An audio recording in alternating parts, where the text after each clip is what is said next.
Hey everyone, welcome to my channel if you're new, or welcome back if you're not. So for today's video I'm going to be doing a makeup tutorial.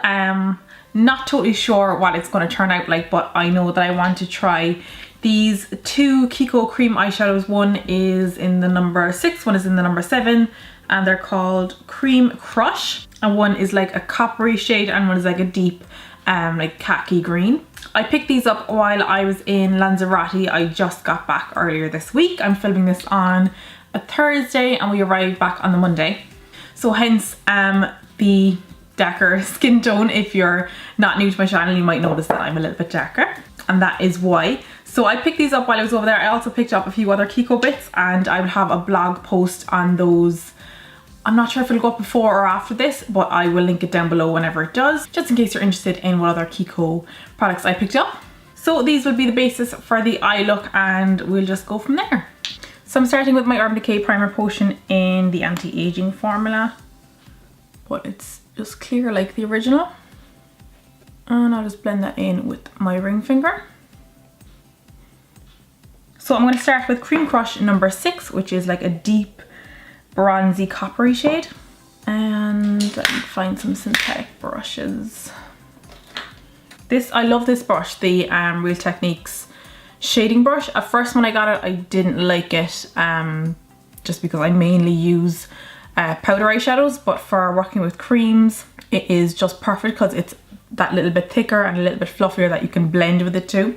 But because it's that really soft synthetic fibres, it doesn't pick up powder quite as well, but creams it's beautiful. So I think I'm going to do kind of a spotlight effect because this is a darker shade and this is, well, it's not light, but it's more medium. So we'll pop this one in the center. And we may end up maybe pressing some shimmer over the top, I'm not sure, in the center. We shall see. So as I said, I don't generally use cream eyeshadows, mainly because I have very oily lids, and so they will crease a lot easier on me than on someone with normal or drier lids. But when I was in the Kiko store while I was in Lanzarote, and I was just walking around swatching things, and I just kind of swatched one of the cream eyeshadows, kind of half not thinking, just looking at other things around me, and I was just really surprised with the texture. I don't know, I think I was expecting just more of like an emollient cream, something where you could kind of feel that little bit of an oilier base, whereas this seemed to be more like moussey, like a mousse. Yeah, like a mousse, I guess, a mousse cream that had a little bit more of a drier texture to it. So that really appealed to me because it was still really smooth and it blended out on my hand really, really beautifully, but it wasn't at all sticky or anything. So I'm just going to give that brush a little bit of a wipe off, and then I'll flip over to the other side and we'll go into number 7. Which when I was swatching it today, when I was taking some blog pictures, it swatched a lot darker than what I remember in the shop, or what the tester swatched like. But because it was a tester and you could tell that some of them were kind of getting dried out and stuff, that obviously affected it. So it is a little bit darker than I remembered when I was buying it, but it's still a nice deep green. So I'm just going to start in the outer corner, and really pigmented.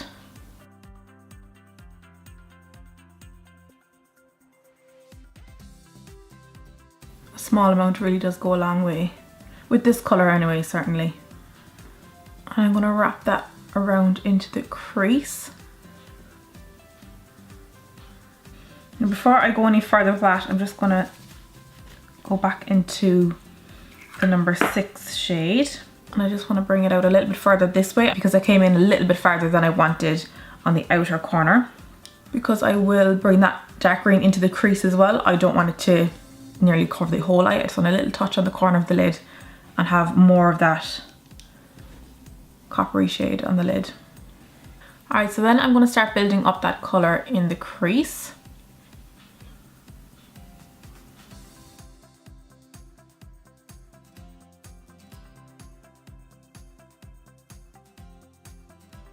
And then to help soften the edges as I'm going to take a clean synthetic fluffy like concealer style brush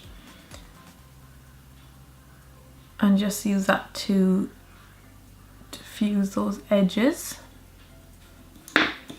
And then I can build up again. And you do want to work relatively quickly with these because they do set, which I love. It just gives me that security of not creasing and wearing well. But it does mean you have to get in there and start blending fairly quickly, which I may have left a little bit long this time. So I think for the under eye, I'm just going to do the same, do that bronzy shade in the center and the green on the very outer corners. So again, I'm just wiping off my brush. I'm just going to go into number 6 on the tip of the brush. Out of habit, I always just tap off my brush, but I forget I don't need to. And I also probably didn't need to do my eyes first. I normally do my eyes first because of fallout and stuff. Just makes my life easier. But I guess that's another bonus of cream shadows. Although I'm still not sure if I'll be adding stuff on top, so. And again, quick wipe off. And that green is just going on the very outer corners of the lower lash line. The bronze went kind of most of the way across.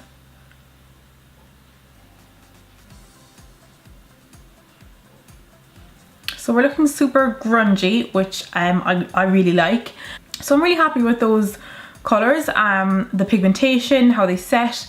They can blend a little bit patchy because they set, and as I say, you just do need to work with them quickly. So I can definitely see a little bit more patchiness in this crease area where I didn't blend quickly enough. I was working too much with packing on the product and I didn't go in with my blending brush quick enough.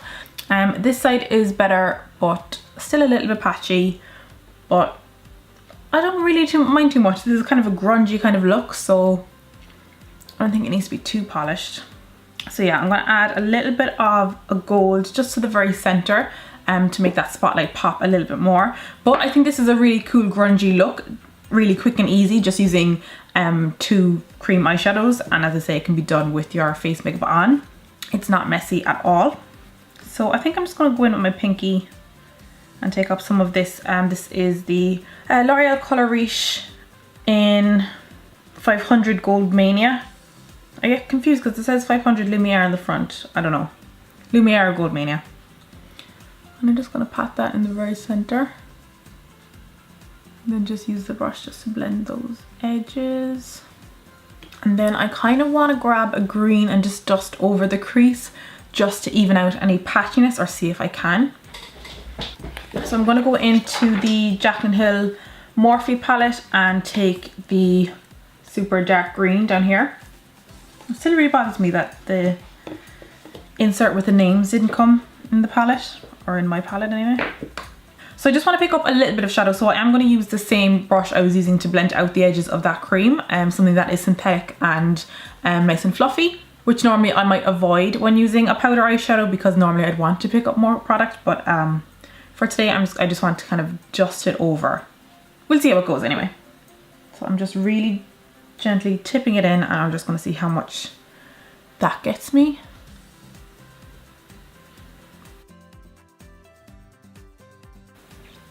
That's definitely helping. So again, I'm just using a really, really tiny amount, literally just to even out the patchiness. I don't want to transform the eye look. I want these to really be the basis of the look. So again, like the gold is just accenting that bronze, and I want this shadow just to smooth out that cream. It's not totally perfect, but it's a lot better. So then I'm just going to go back to my little gold eyeshadow and pop a little bit in the center underneath. So we're really mirroring what's on top. Okay, so from there, I'm just going to add a little bit of black shadow on the lash line as a liner, as like a smudgy liner. So I'm going to take an angled brush, a natural haired angled brush, and I'm just going to use the black from the Jaclyn Hill Morphe palette, just to give us a little bit of definition. But I didn't want anything too clean, so that it would still fit in with the kind of grungy look. And I'm also just taking the tiniest amount just on the outer and inner corners of the lower lash line. Okay, so I'm going to go ahead and pop on some mascara and falsies, and I'll be right back. So I'm back with my lashes. These are the Ardell 105s.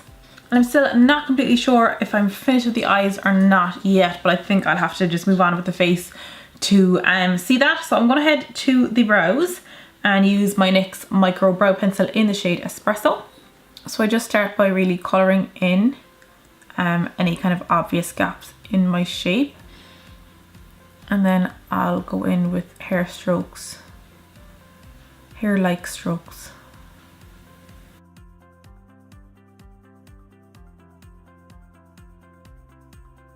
And then I'll use the spoolie on the other end of the pencil to soften everything out and brush the hairs up and see if there's any other gaps I need to go back in and fill in.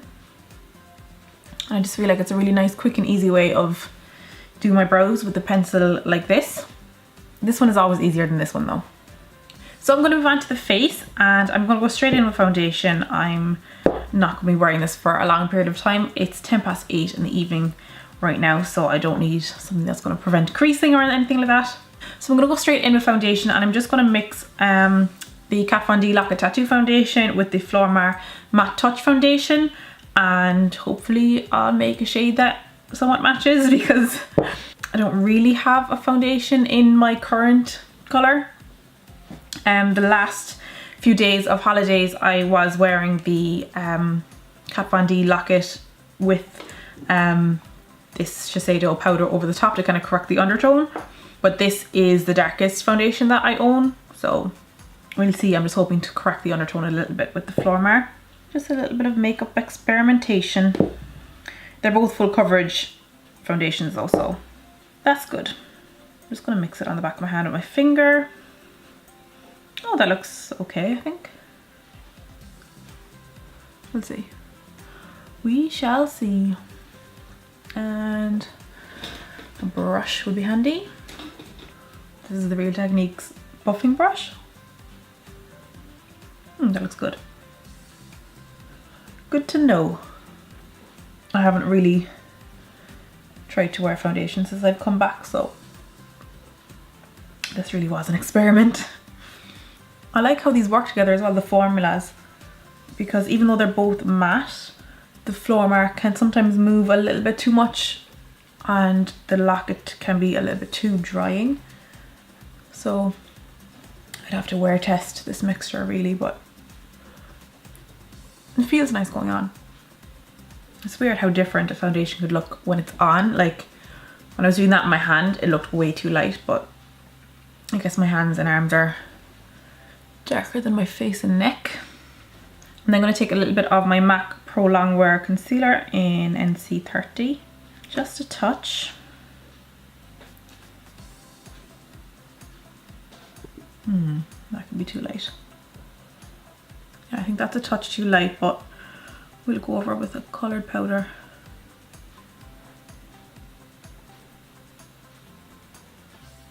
And I might as well highlight with that, since we're going ahead with it.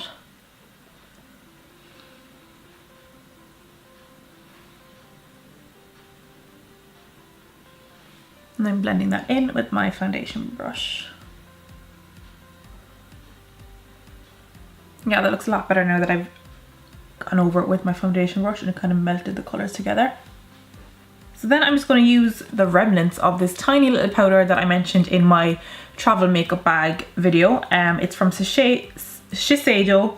It's the UV Protective Compact Foundation in the shade Medium Beige. So I'm using a Morphe E3, something that's a little bit tapered so I can get into it.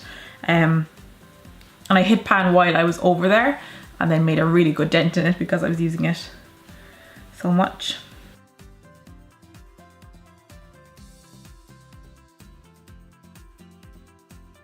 So now that I have my foundation and concealer on and stuff, I am happier with the eyes. I think they were just looking a little bit too messy with my skin not being evened out and stuff. But I'm happy enough with them now that I have my foundation on, because they're still grungy, but they don't look as messy with nothing on my skin.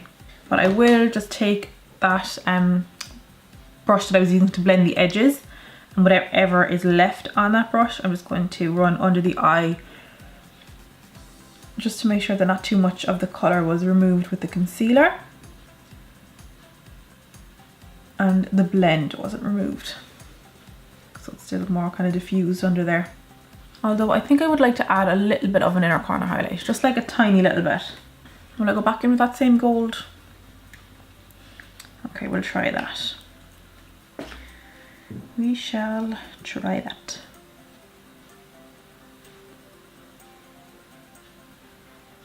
Okay, so back to the face. I'm going to take an e.l.f. powder.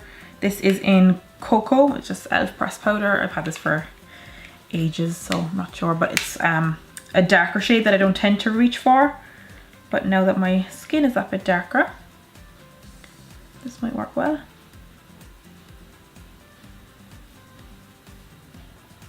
And it does.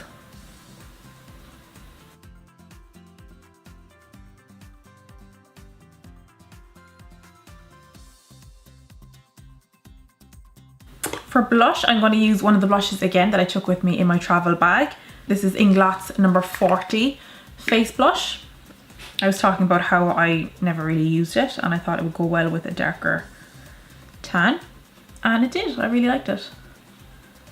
I was very pleasantly surprised because it is a shimmery blush in the pan and that's something I tend to avoid, but it doesn't look like that on the cheek. For highlight, I'm just going to dust off that powder brush I was using and just go back into that gold eyeshadow.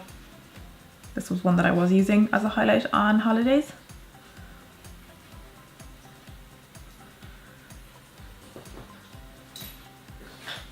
And then finally for the lips, I think I'm going to go ahead and use some of my other new Kiko products.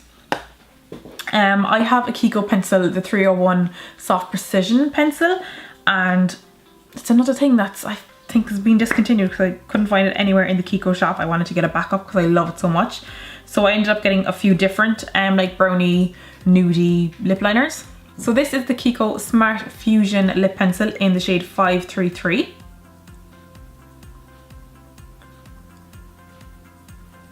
And this is like a lighter, slightly more pinky version of the one that I have. So it's not quite as brown.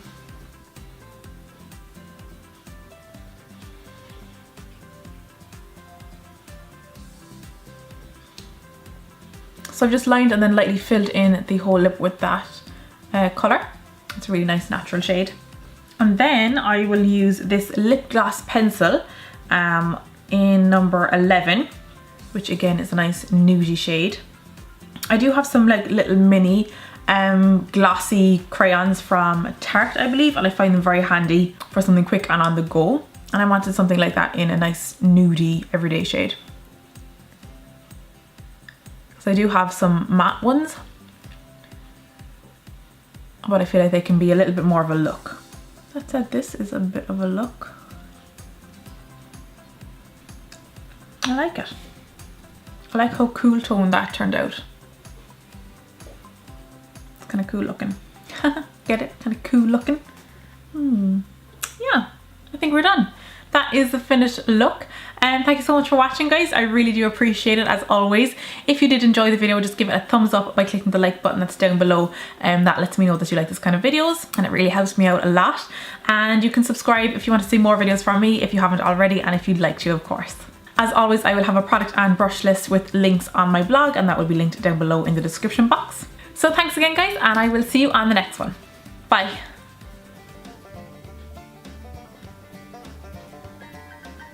Come on here. Hey everyone, welcome back to my channel if you're new.